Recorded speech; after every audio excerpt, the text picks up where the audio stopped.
लोग अवगत होंगे कि बहुत विशेष अभियान चलाया गया शराबबंदी के लिए। इसमें हम सभी लोगों को एक प्रहरी के रूप में अपनी भूमिका निभानी है।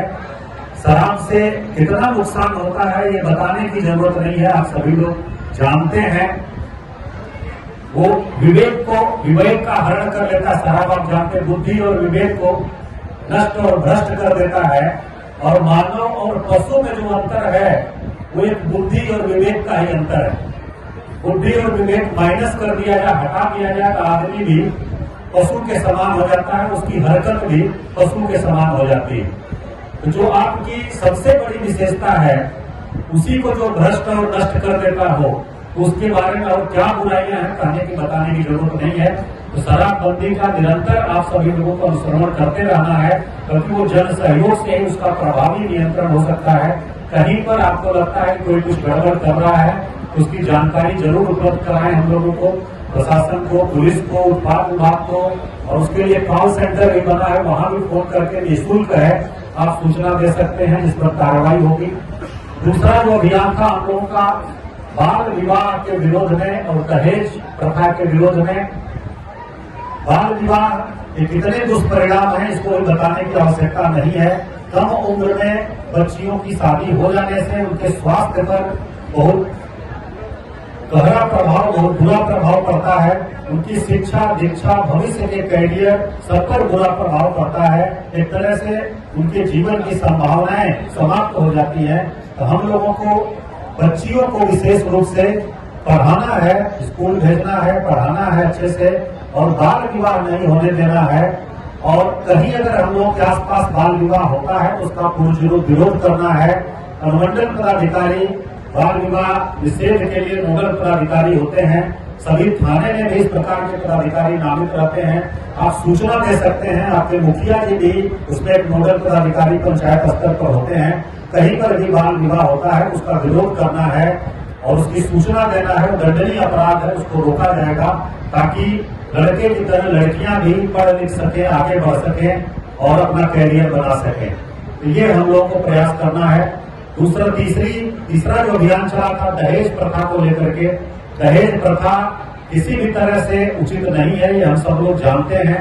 बेटा बेटी सब समान है, और अगर हम लोग कोई लड़के वाले लोग दहेज मांगते हैं, एक तरह से उस लड़की का, उसकी जो मर्यादा है, उसकी जो गरिमा है, उसके विरुद्ध है, उसका जो अस्तित्व है उसके विरुद्ध है। इस सामाजिक बुराई को हम लोगों को समाप्त करना है। और बिना दहेज के आदर्श विवाह होता है, उस प्रकार से दोनों परिवार मिलकर के शादी विवाह करें, उसको हम लोग सपोर्ट करें। इस प्रकार का जो सामाजिक अभियान है उस पर भी हम लोगों को नजर बनाए रखनी है। विकास कार्यक्रम है उसका भी अनुश्रवण करना है। जो कल्याणकारी कार्यक्रम चल रहे हैं उसके बारे में भी जानकारी प्राप्त करके जो भी पात्र लोग हैं उनको जरूर लाभ मिले, वो स्वयं मांग करें, या आपके आसपास कोई है अगर उनको जानकारी नहीं है तो उनको भी थोड़ा सहयोग करके सरकार की योजनाओं का लाभ प्रदान कराएं। यही इस कार्यक्रम का उद्देश्य है और हम लोगों का यही आग्रह है। योजनाएं बहुत हैं, आप देखेंगे कि सरकार की योजनाएं जन्म से लेकर के जन्म से शुरू हो जाती हैं और मृत्यु तक के लिए योजनाएं हैं। बच्चा जब जन्म लेता है, जैसा डीडीसी साहब ने बताया, जननी बाल सुरक्षा योजना में 1400 रुपया दिया जाता है परिवार को, मां को निःशुल्क प्रसव होता है। फिर उसका जो आगे ग्रोथ होती है उसमें आधार पंजीकरण होता है, उस पर राशि दी जाती है। टीकाकरण, संपूर्ण टीकाकरण हो गया उस पर। फिर आंगनबाड़ी केंद्र में जाने पर, फिर विद्यालय में जाने पर छात्रवृत्ति, पोशाक और साइकिल की राशि। पास होता है इंटरमीडिएट, ग्रेजुएशन, उसमें भी मेधावृत्ति दी जाती है 10,000, 15,000, 25,000 रुपए।